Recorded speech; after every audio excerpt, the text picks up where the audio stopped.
Tonight on Fact or Faked, Paranormal Files. Whoa! What? We asked him if he was a good ghost or a bad ghost. And the head were up out of the water. It's fake. Guys, I just found something. I'm not sure what it is, but this thing is huge. This is weird. That sends chills down my spine. Hey, we just found some bones! Oh my God! There's a flying saucer. Getting a series of lights right there. Oh my God. What the heck is happening?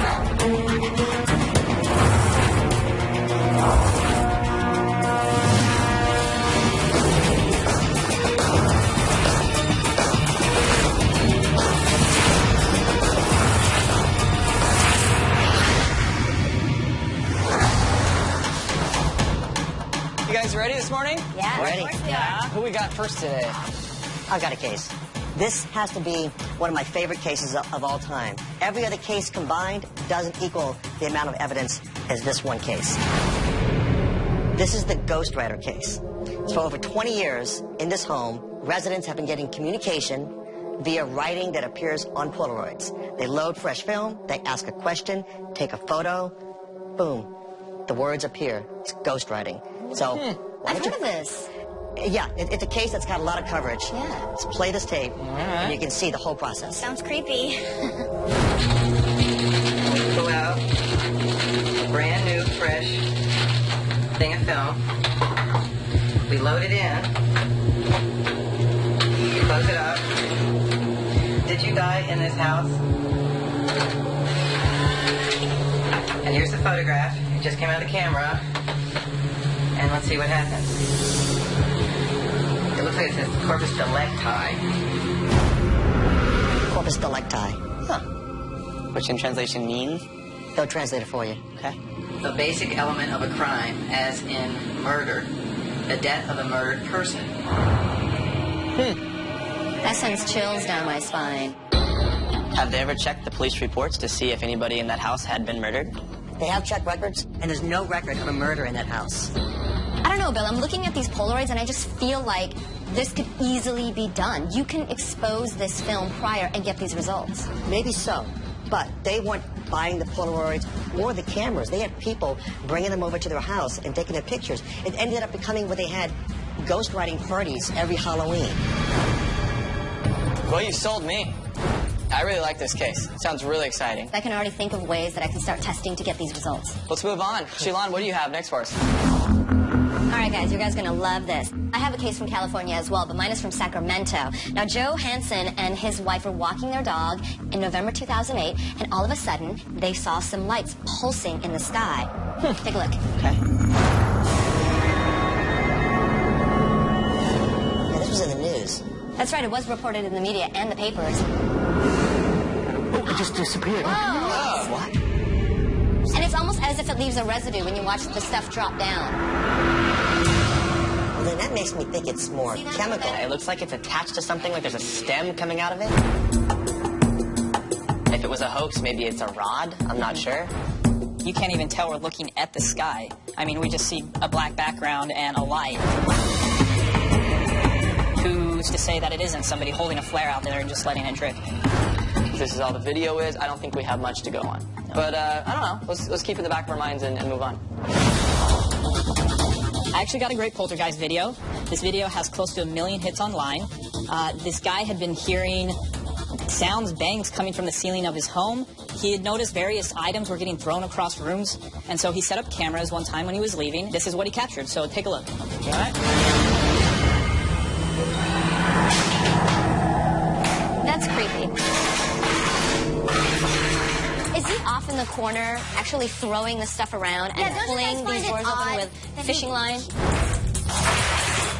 There are many theories on how this could be hoaxed, but at the same time, what if it is a real poltergeist? What is it supposed to look like? In fact, there are several people who have posted explanation videos as to how he did this, and they pointed out certain parts where there are reflections of objects or people dressed in green screen suits, and he takes the videos down right away.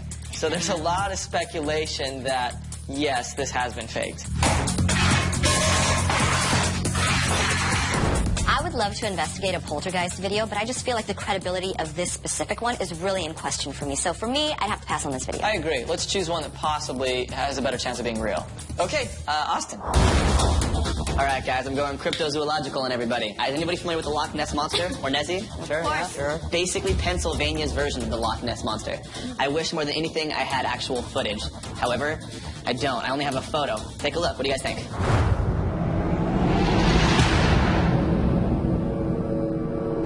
Looking at this photograph, it could have easily have been fake. Did you speak to any eyewitnesses? Numerous eyewitnesses from all over the world that travel the lake that claim to have seen the same exact creature. And I've personally spoke with 2 different witnesses from different locations that saw it years apart from each other and described basically the same thing. The famous Loch Ness is supposedly a plesiosaurus that, lived through the ice ages and made it to today's time. Are we looking at one of those here, or maybe is it an eel, a large sea snake? Highly unlikely that a plesiosaur is living in a man-made lake, but I would be very open to the possibility there might be some type of large eel-like creature or something out there. Now, based on this photo, how big do they estimate this sea creature to be? You know what? They've been saying it's excess of 20 feet. And it's actually not that big considering the drastic size of the lake. The lake is up to 200 feet deep at parts and is over 30 miles long. I really like this photo. It's not much that you're bringing to us. I think Chilon makes a great point. This could be easily faked. But when you combine it with the credible witnesses it sounds like you've spoken to who have claimed to see this thing, I think we might have something here. I have a lot of good ideas for great ways to replicate this without using trick photography. Has anyone ever gone into the lake and gone searching for this sea creature? Not that I know of. So I think we should keep this as a definite contender. Let's see what else we have today. I have a video from North Carolina. This occurrence happened in May of 2009, so it's pretty fresh. And it's a guy who was driving on a road in Charlotte that's known for having strange activities happening. He was in the front seat, and he was filming. This is what it looks like. Now you see it right there. I always have an issue. Why would somebody just be filming out the windshield? Can you advance it just where it appears in the middle of the frame? All right. Guys, I need to cry foul on this one. It's a composite. In my opinion, this is a digital effect. There's 2 videos here. One, there was a passenger, somebody videotaping from the inside of the car as it's going down the road. And there's a second video of a person jumping across the road. So this is an actual person. They did a composite and they did a digital smear. It's fake. You can see the dissolve. It's a person. I think I'm satisfied with that. I don't think there's really any need to look further into this one. Sorry, Jael. Now let's go back to the videos that we reviewed today. I love the ghostwriting case, Bill. I think it's awesome.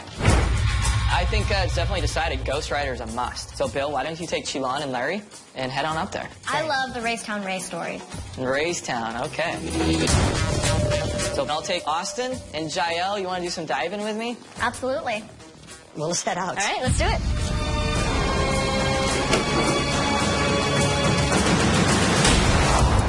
Coming up on Fact or Faked Paranormal Files.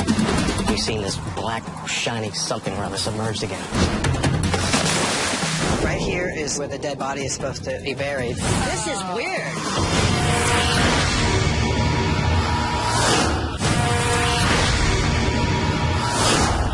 Residents have been getting communication via writing that appears on Polaroids. It's ghost writing. Ghost Rider is a must. There are numerous eyewitnesses from all over the world that claim to have seen the same creature. Raystown, okay.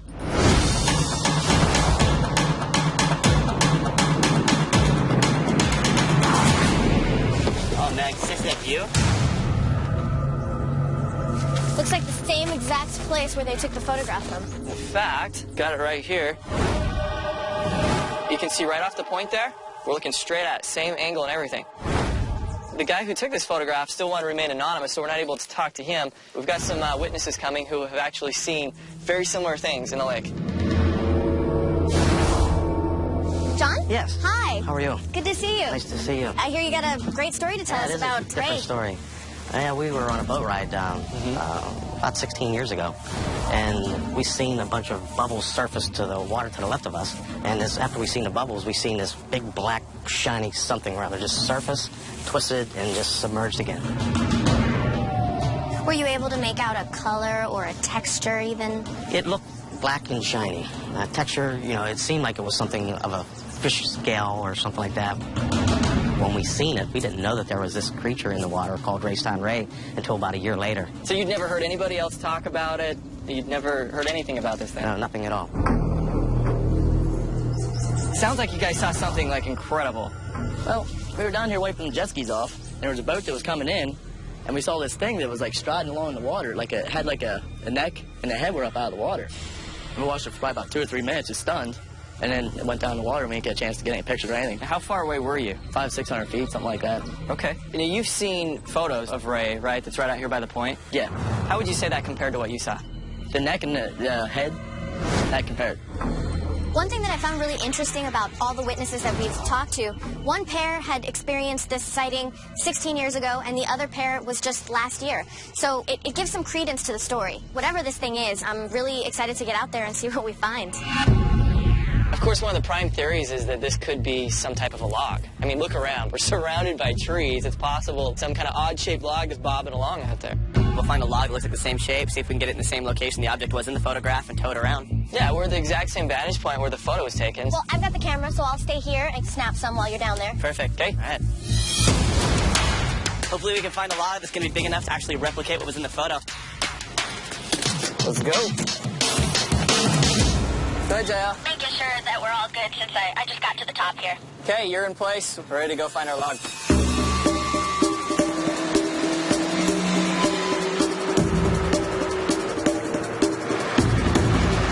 Look. Austin, I think we found our Ray. Yeah, I think that'll work. All right, bud. Here's rope. All right. Got it. Get it? Yeah. We're towing. Hey, JL, start taking pictures now as it moves into place.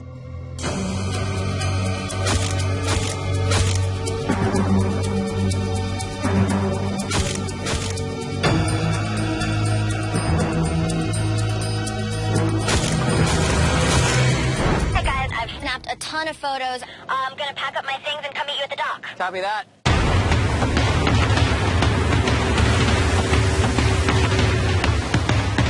Hey, what did it look like? Well, it did look good, but personally, I don't think it was a log. The texture's off. If this was a log, it would have stayed afloat. It's not like it's just going to dip under the way that the eyewitnesses were talking about. If you're saying it's not a log, this could definitely be a hoax. I think we have to take our next experiment heading in that direction. All right, guys, well, let's put this equipment away and get to it, yeah?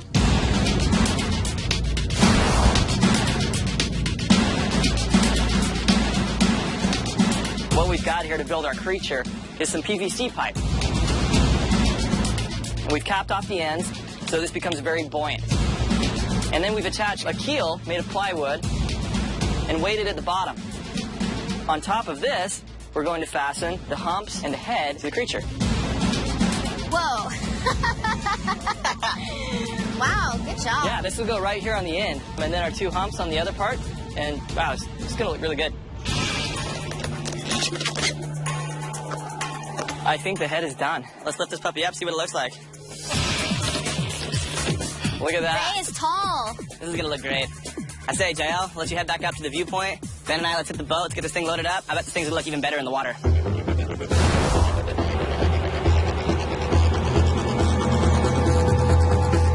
The guys are down there. They have our mock creature that we've created.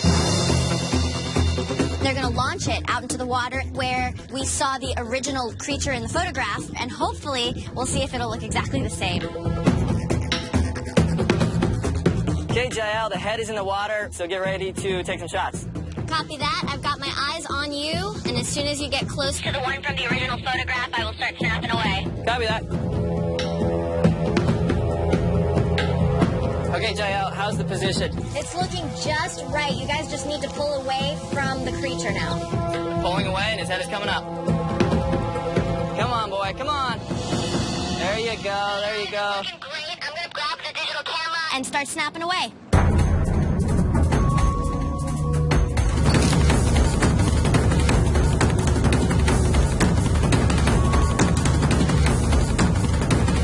That's perfect.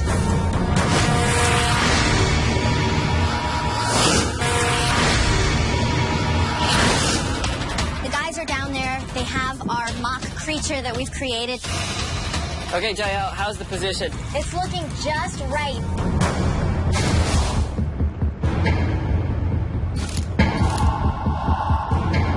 Jael, are we good? We're golden, you guys. Great, we're gonna pack up. We'll meet you down at the dock.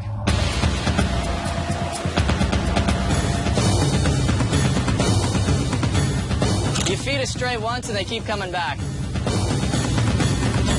Let's see this. Check it out. Hey, that looks pretty good, huh? I like how the length between the rope makes it look like it's curving a little bit. Looks much better there than it did where we were. This looks really good, but we don't go after really good. We go after perfect, and it's not perfect. Look at how much time and energy it took to actually make this thing. The probability of a local actually doing the same thing, launching it off this dock without anyone else noticing, and also creating that movement that the eyewitnesses were talking about, and actually having it descend. We weren't able to do that. If all we had was a photo, I would say this is probably good enough to say this is what it could be. But we interviewed different people that have actually seen it, so we know something is out there that's living. I say it's time we stop replicating, time we actually start go looking for something. Let's get in the water. I agree. Austin is going to start his sweep of the lake. His boat is equipped with state-of-the-art sonar, which has got really great resolution. In fact, it can pick up anything the size of the end of your pinky. At the same time, Jael and I are also going to start a sweep, and we'll be looking for anything above the water. We're going to be ready in our scuba gear. If Austin sees anything, he calls us. We're ready to go into the water. We'll see what we can find. And I think we're pretty much geared up.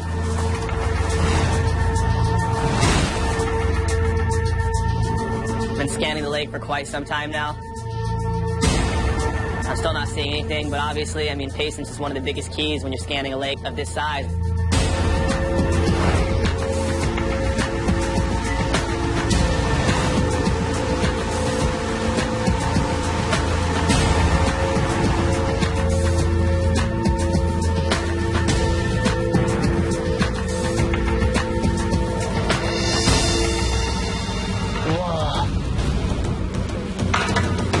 That is huge. Guys, I just found something. I'm not sure what it is, but this thing is huge. How many feet are you talking? I'd say easily 15 feet. Need to hurry. It's going in and out of screen on the sonar. See you guys. I see you guys.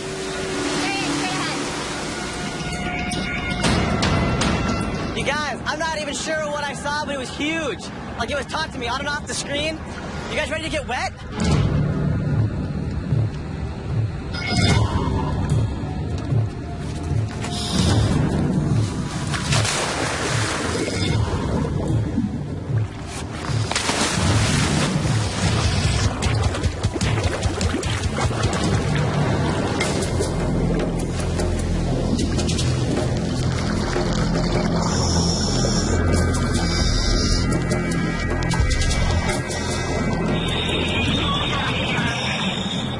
Jael, I am reading you clearly. Over.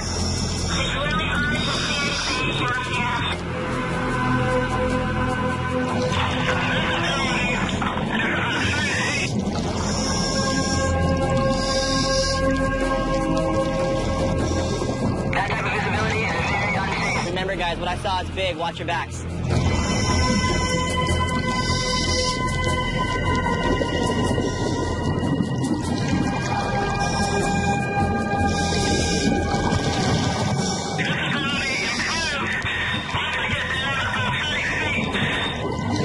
Perfect. You guys should just be getting below the first thermocline, feeling a slight fluctuation in temperature. That's where the predators are going to be. If raised down, then you guys should find them.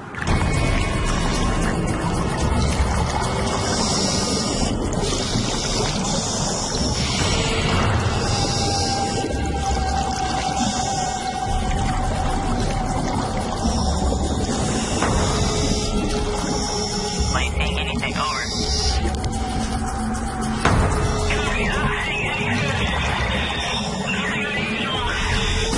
Copy that.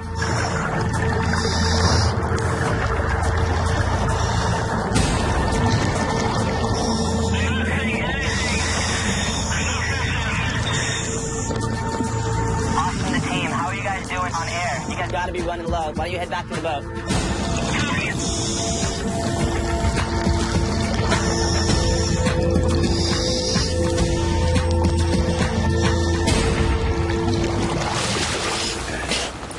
Wow. You guys okay? We're doing okay, but you couldn't see anything down there. All right, man, looks like if you guys couldn't see anything, our next option is fishing. Let's put out some bait, see what we can get. If we can't see it, see if we can feed it.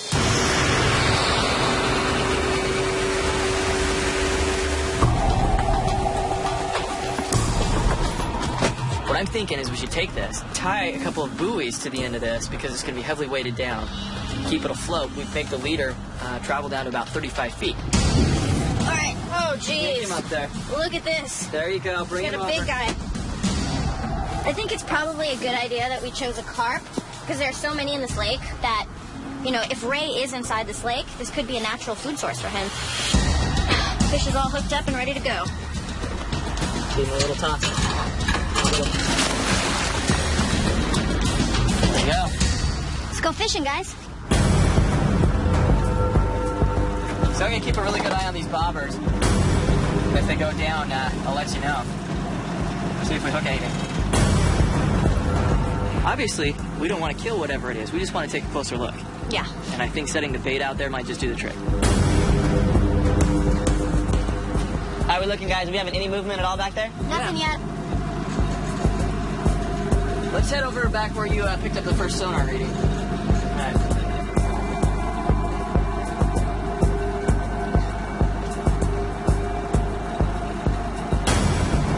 Whoa. Are you going straight? Sure am. Whoa! I can feel it. It's kind of holding the boat.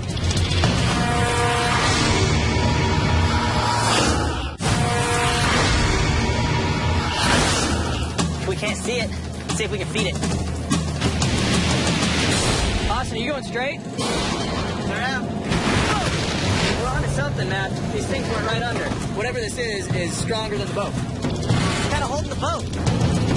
We're stuck, guys. Yeah, cut the end.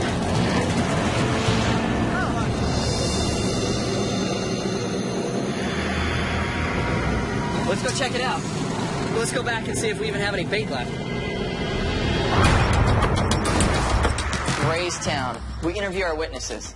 They actually, to me, seemed really pretty credible. Yeah. So after speaking with the witnesses, we wanted to start on our experiments. The first one being the theory that this could be some type of log floating out there. If you take a really close look, it's obvious that the texture and the color do not match up. So then we tried our second experiment, which was the recreation of making our own ray. Now this came closer, still it wasn't submerging. You couldn't just make it duck underwater like people were saying the original was doing. So after doing that, we decided to do an investigation of the lake. Austin went out on his boat equipped with sonar.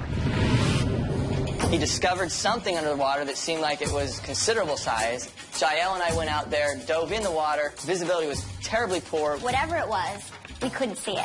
So after doing that, we tried to get it closer to us, and we trolled around trying to attract this thing towards our bait. And there was a moment there where we thought we were onto something pretty big. Look out. Whatever this is stronger than the boat. Turns out we were onto something big. We were actually snagged, though, on the bottom. We hooked on a rock or a tree or something because it literally just jolted. You guys did a really good job replicating the photo, but you guys were out there. What do you guys think it is? I think we have so many credible witnesses and people saying they have seen something, there still may actually be some large creature out in the lake. Just having captured something on the sonar and all of these other sightings, yeah, I'm pretty convinced that something's down there. Well, from what I'm seeing, from what you guys have done, I say this remains unexplained. Yeah, well, you know, with so many witnesses and this photo, there's a strong possibility that there is a sea creature dubbed Ray living in these waters. I believe that there is something there. So this case is still unexplained.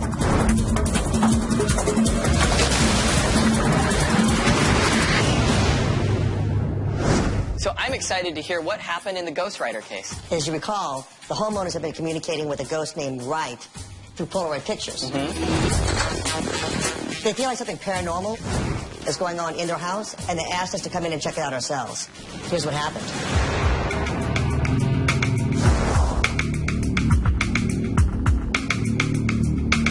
John, hey. Bill, How's it nice going? to see you. Nice seeing you too. Thanks for allowing us to come here to you. Well, I'm glad you guys can come here and help us figure out what the hell's going on here. Well, we can spend a few minutes talking about it. All right.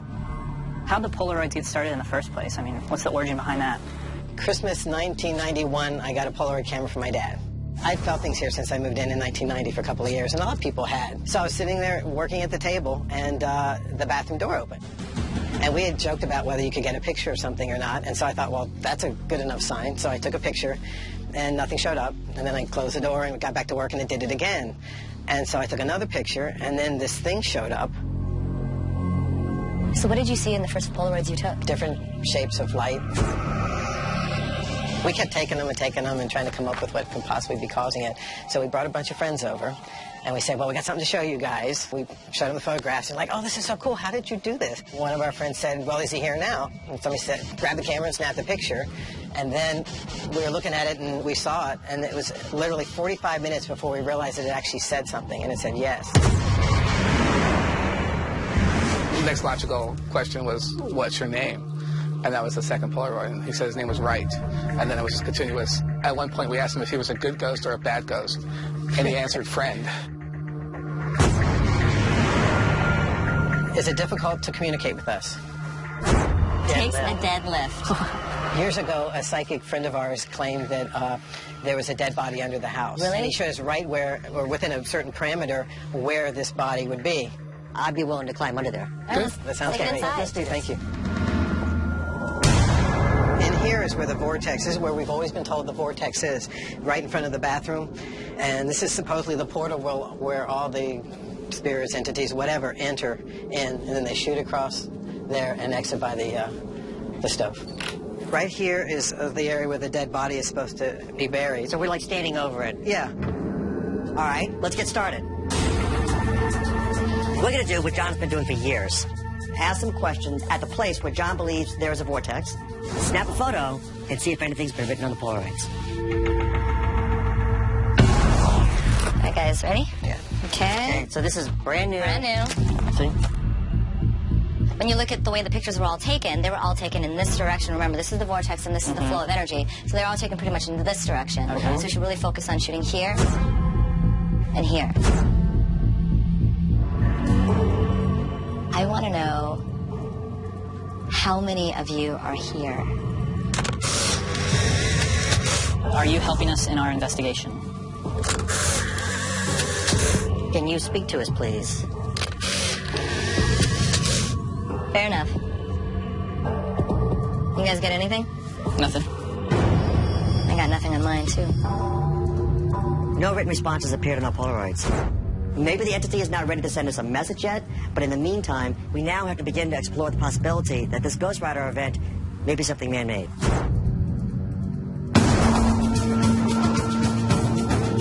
A lot of theories are floating out that the reason why this Polaroid gets crazy ghost writing on it is because it's actually a play on exposure. So we've gone ahead and developed the acetate test, where we will take a piece of clear acetate, paint it, take undeveloped Polaroid film, pre-expose it with writing on it, feed it back into the camera, and then take a picture with it. So then it actually gets a double exposure on it. The first time with the writing, and the second time with our image. And that will give us our ghostly writing on our own Polaroid. What we want to do is take this and make it opaque. Once we get an opaque layer here, we're going to actually scratch in the lettering, put it over, so then light will actually filter through the lettering that we've scratched, and the rest of it will stay unexposed. That will actually burn that light image into the film.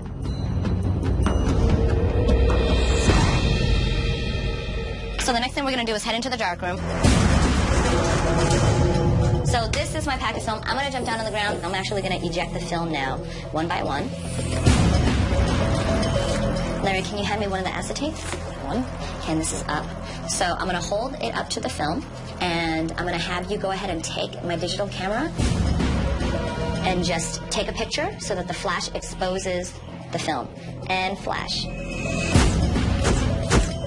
Now that we've exposed every single one of our Polaroids, we have to put it back into the cartridge as if it hasn't been touched. All right, so all we have to do now is open up this pack, load it into our camera, and take our own ghost Polaroids. Well, let's get to it. I'm going to lay this in. Yep, and inject the dummy. There you go. Bingo. Okay. There you go.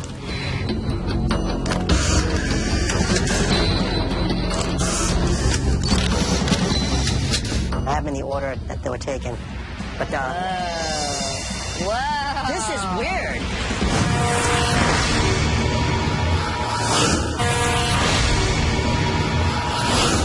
We're going to actually scratch in the lettering. That will actually burn that light image into the film.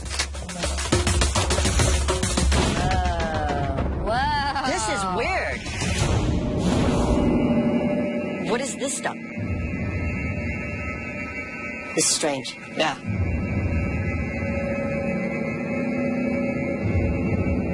Our Polaroid experiment actually had some really confusing results. Take a look at this. This is the actual Polaroid that we did in our situation room. And you can tell the writing is there, and even though the lighting is off, it looks pretty close to what the Ghostwriter photographs look like.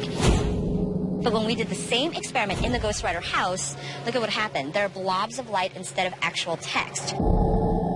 Our Polaroid experiment was inconclusive and didn't give us the information that we needed. So now we're going to focus on the video, and we're going to see if the video was faked. To do that, we're going to use a very large sheet of plexiglass and put Ghostwriter words on it.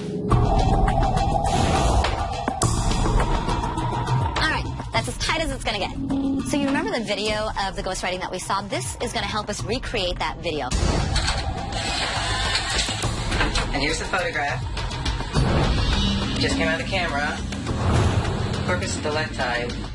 To mimic the video, Larry and I are going to stand on one side of the plexiglass. Billy's going to go ahead and put Ghostwriter phrases on the glass. Larry and I are going to shoot Bill through the plexiglass, avoiding the ghost writing on the bottom of the plexi. Bill is then going to take a Polaroid of us with the ghost writing in his frame. So hopefully that'll explain the possible paranormal event that was captured on John's video. Let's give it a try. You ready? Polaroid number 1.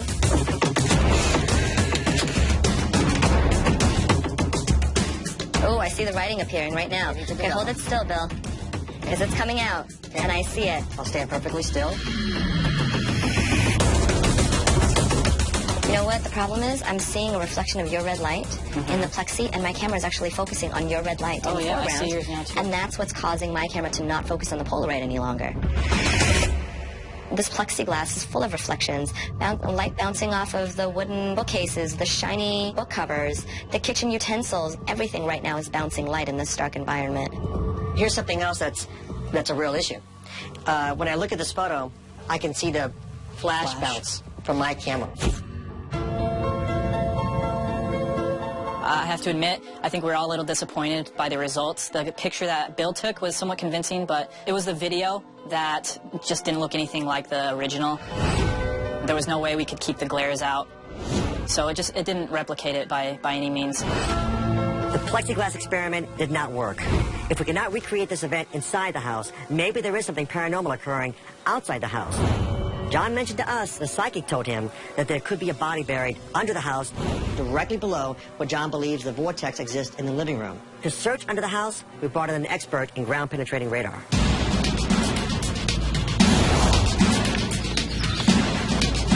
We essentially develop a two-dimensional image as we move an antenna along the ground surface, and that image is used to identify reflection patterns that could conceivably show us where something's buried. Could this potentially find a dead body under the ground? It should. We're going to go down underneath the house, and we're going to have to move the antenna, the radar antenna, along the ground surface. And as we go along, we'll probably make ticks to identify various points. That all comes back to the recording system that we'll be standing at, looking at. If you guys see something on the screen, let us know. We'll excavate those locations where an anomalous signal appeared. We place the cameras in a spot where not only can you see what we're doing, but you can see us as well. So just keep an eye on us, make sure we're all right. Definitely, definitely.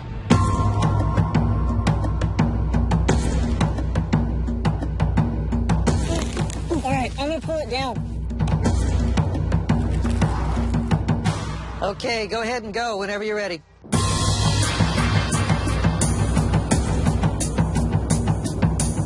Keep the movement of the antenna continuous. Try to make those clicks. Roger that. Keep going, keep going. Oh, good. The cable. This is some kind of reflection. It's something buried there off the edge. Hey guys, see if you can dig anything up from that area.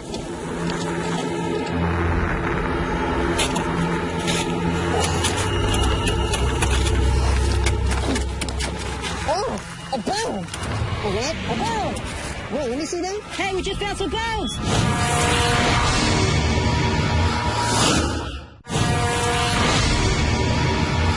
We're going to go down underneath the house, and we're going to have to move the radar antenna. Hey, we just found some bones! I found another bone! 2 bones!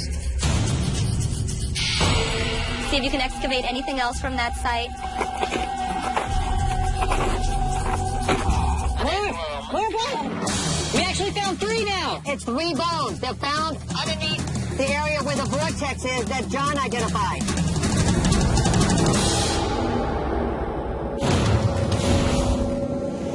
We had a really good interview with the residents of the house.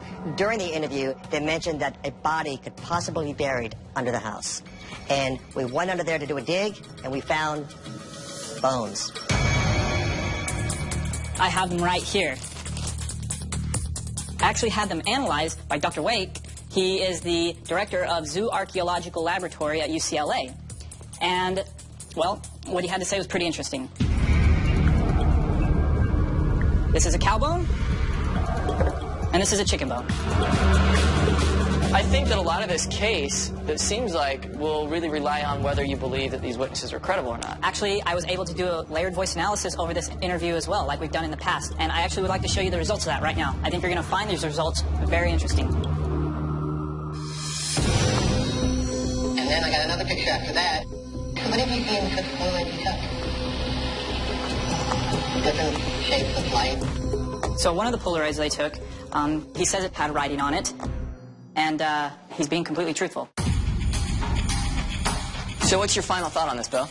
Between our inability to replicate the results by manipulating the film directly or with the plexiglass, plus the fact that they seem to be truthful in the entire case, it just remains completely mind-boggling to me and still can't be solved. I agree. I have to follow that layered voice analysis. I think what they're telling us is true. I gotta tell you, I'm baffled. I've done a lot of photography in my day, and I've studied a lot. And the fact that I can do this, and I can have the same results, but yet I can't do it when we're on site, really just confuses me. I agree this case is not a hoax. I think we need to file this as unexplained.